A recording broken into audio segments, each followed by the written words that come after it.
ఓం ఓం నమో భగవతే వాసుదేవాయ. శ్రీ విష్ణు సహస్రనామ స్తోత్రంలోని 82వ శ్లోకంలో శ్రీ మహావిష్ణువు 8 నామాలతో కీర్తించబడ్డాడు.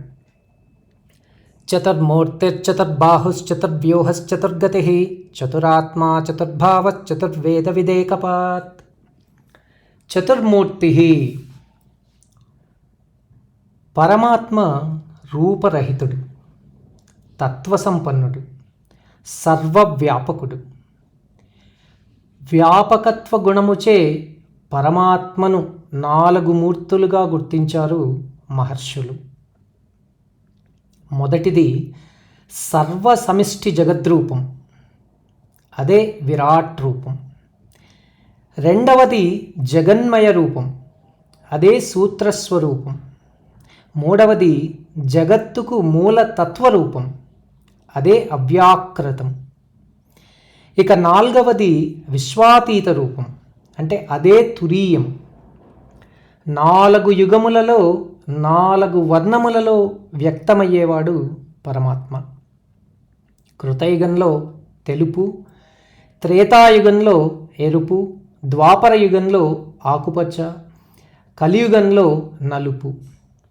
యదుకులంలో బలభద్రుడు లేదా బలరాముడు, వాసుదేవుడు, ప్రద్యుమ్నుడు, అనిరుద్ధుడు అనే 4 మూర్తులతో శ్రీ మహావిష్ణువు దర్శనమిచ్చారు. అందుకే ఆయన చతుర్మూర్తి.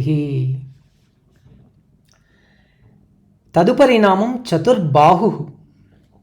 శంఖ చక్ర గదా పద్మములతో కూడిన ఆజాను చతుర్బాహుడు పరమాత్మ. ఇట్టి మంగళకరము సౌమ్య రూపంతో దేవకీదేవిని, ధ్రువుణ్ణి అనుగ్రహించాడు శ్రీ మహావిష్ణువు. విశ్వరూపమును చూచిన అర్జునుడు భయము ఆశ్చర్యములతో ఈ విధంగా అంటారు: అదృష్టపూర్వం హృషితోస్మి దృష్ట్వా భయేన చ ప్రవ్యదితం మనోమే తదేవ మే ధర్మయ దేవరూపం ప్రసీద దేవేశ జగన్నివాస కిరీటినం గదినం చక్రహస్తం ఇచ్చామి త్వాం ద్రష్టుమహం తదైవ తేనైవ రూపేణ చతుర్భుజేన సహస్రబాహో భవమిశ్వమూర్తే. అంటే పరమాత్మ, నీ విశ్వరూపం చూడటానికి భయం కలుగుతోంది. చతుర్భుజములతో కూడిన నీ సాధురూపం చూడవలెనని కోరుకుంటున్నాను అంటాడు అర్జునుడు. పరమాత్మ 4 భుజములు, అతని చైతన్యం 4 దిక్కులా వ్యాపించి ఉన్నదనుటకు సంకేతం ఇదే. అందుకే శ్రీ మహావిష్ణువు చతుర్బాహు. తదుపరి నామం చతుర్వ్యూహ. వ్యూహం అనగా ప్రణాళిక, సముదాయం అని భావం. పరమాత్మ విశ్వరూపుడు. ఈ శరీరం తత్వమయం. శరీర పురుషశ్చంద పురుషో వేద పురుషో మహాపురుష అని ఉపనిషత్ వాక్యం. శరీర పురుష, చందపురుష, వేదపురుష, మహాపురుష అనేవి పరమాత్మ రూపాలు. పరా, పశ్యంతి, మధ్యమ, వైఖరి అను వాక్యముల స్వరూపమే పరమాత్మ. ఈ వాక్యములను గురించి శృతులు ఈ విధంగా వివరించాయి: చత్వారి వాక్పరిమితా పదాని తాని విదుః బ్రాహ్మణాయే మనీషిణః గుహాత్రీని నిహితానేంగయంతి తురీయం వాచో మనుష్యా వదంతి. అంటే పరా, పశ్యంతి, మధ్యమ, వైఖరులు శబ్దాన్ని ఉత్పత్తి చేయుటలోని పరిణామ దశలు.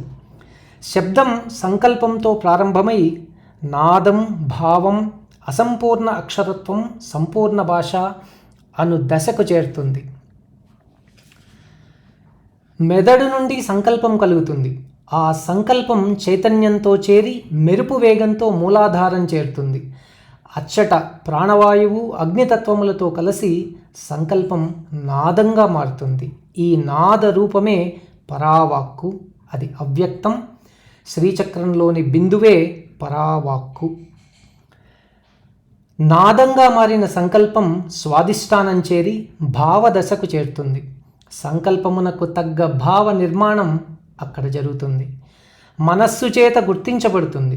నాదము భావమై మనస్సునకు సంకల్ప భావం తోస్తుంది. నాదం భావరూపమై మనస్సునకు అందుటచే ఈ దశ పశ్యంతిగా గుర్తించబడింది. పశ్యంతి వాక్కు మణిపూరకం దాటి అనాహతం చేరుతుంది. అనాహతం హృదయస్థానం. పశ్యంతి వాక్కు బుద్ధితో చేరుతుంది. భావం హల్లులతో చేరి అసంపూర్ణతను చెందుతుంది. ఈ దశ ఇటు భావమునకు అటు వైఖరికి చెందినది కాక ఉండుటచే ఈ దశను మధ్యమ దశగా చెప్పబడింది. ఇక సంకల్పం నాద భావ మధ్య దశలను దాటి విశుద్ధిని చేరుతుంది. విశుద్ధి స్థానం కంఠం. వాక్కు మధ్యమ దశ స్వరములతో చేరి సంపూర్ణ అక్షర స్వరూపంగా మారుతుంది. అక్షరములు అనేవి దవడలు, పెదవులు, దంతములు, మూర్తం, నాలుక సహాయంతో సంకల్పమునకు తగ్గ పదములు, వాక్యములు తయారవుతాయి. క్రమానుపద్ధతిలో పెదిమలను దాటి బయటపడి చెవులకు చేరుతాయి. దీనినే వైఖరి అంటారు.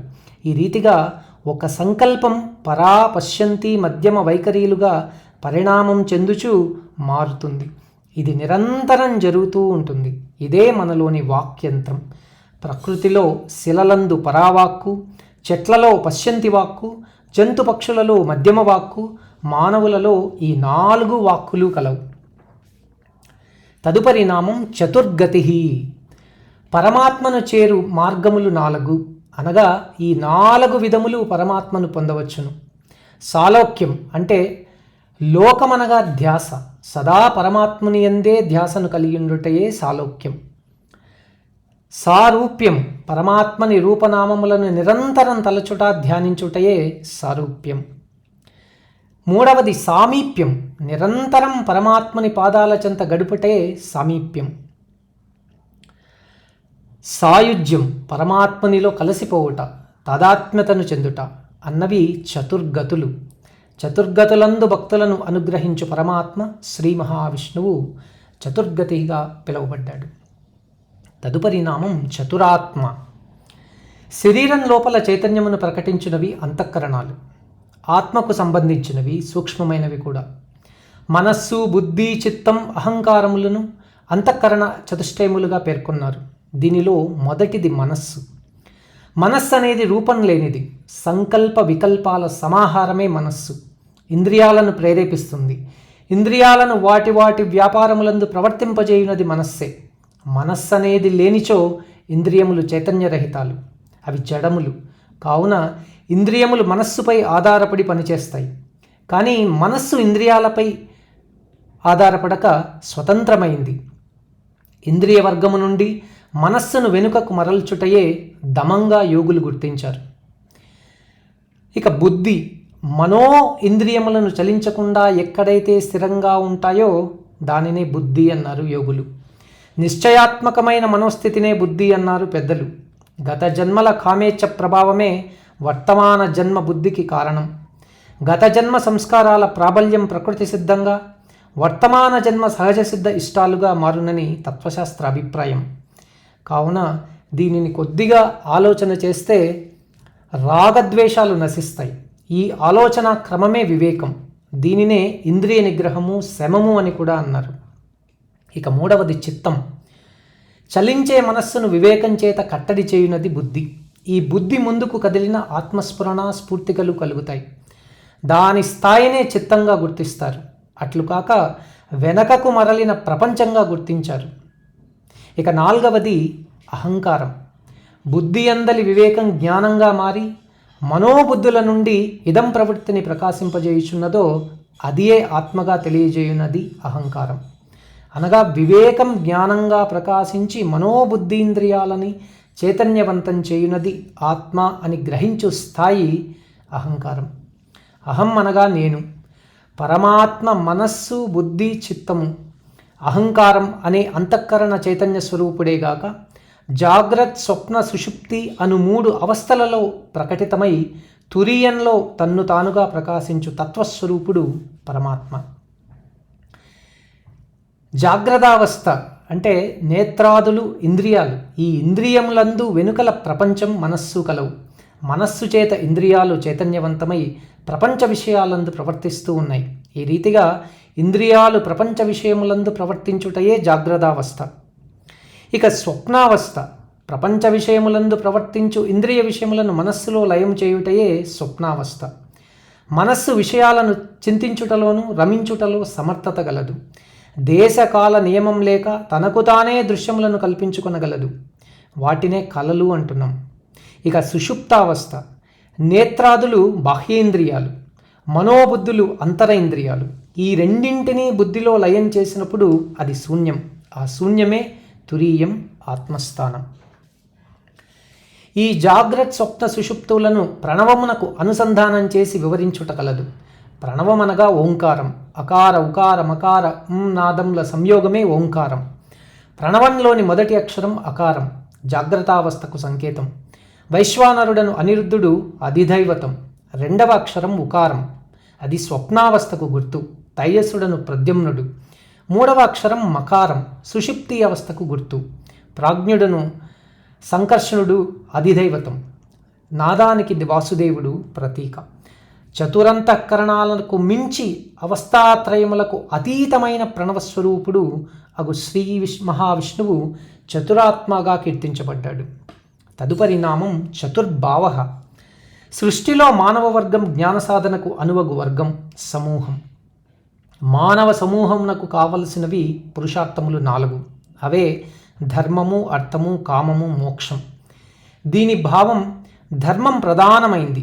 ధర్మబద్ధమగు అర్థకామములు మోక్షమునకు మార్గములుగా సనాతన వేద ధర్మంగా వేదవాక్కు. తదుపరి నామం చతుర్వేదవిత్. అంటే వేదములు 4: ఋగ్వేదం, యజుర్వేదం, సామవేదం. ఈ 4 వేదములే తెలియదగిన వేదవేద్యుడు, వేదరూపుడు. వేదములు అనంతం, సర్వజ్ఞాన స్వరూపం. కొన్ని వందల ఏండ్లు అధ్యయనం చేసిన భరద్వాజుడు తాను నేర్చిన వేదం వేదరాశిలో గుప్పెడని తెలుసుకున్నాడు. గీతాచార్యుడు వేద విదేహ చాహం అని, వేదానాం సామవేదోస్మి అని ప్రకటించాడు. వేదములచే తెలియదగినవాడు శ్రీ మహావిష్ణువు చతుర్వేదవిత్గా కీర్తించబడ్డాడు. తదుపరి నామం విదేకపాత్. ఒక పాదం కలవాడు అని అర్థం. సర్వదేవ నమస్కార కేశవం ప్రతిగచ్చతి ఏకం సత్విప్రా బహుదా వదంతి అను శృతి ప్రమాణంగా పరమాత్మ ఒక్కడే. అదే ఏకత్వం. పిపీలికాది బ్రహ్మ పర్యంతం కల రూపనామములు ఎన్ని ఉన్నను వాటి అంతరాళంలో ఉన్న చైతన్యం ఒకటే. ఆ చైతన్యమే పరమాత్మ. పరమాత్మ ప్రణవస్వరూపుడు. ఓం తద్ బ్రహ్మ, ఓం తత్ వాయు, ఓం తత్ ఆత్మ, ఓం తత్ సత్యం, ఓం తత్ సర్వం, ఓం తత్ పురోన్నమః.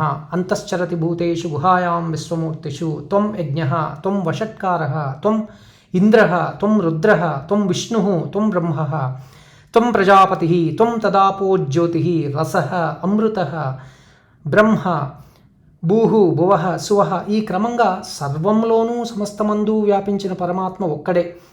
దీనిని అంతయు శృతులు ఈశాన సర్వ విద్యానాం ఈశ్వర సర్వభూతానాం బ్రహ్మాధిపతి బ్రహ్మణోధిపతి బ్రహ్మా శివో మే అస్తు సదాశివోం అన్నాయి.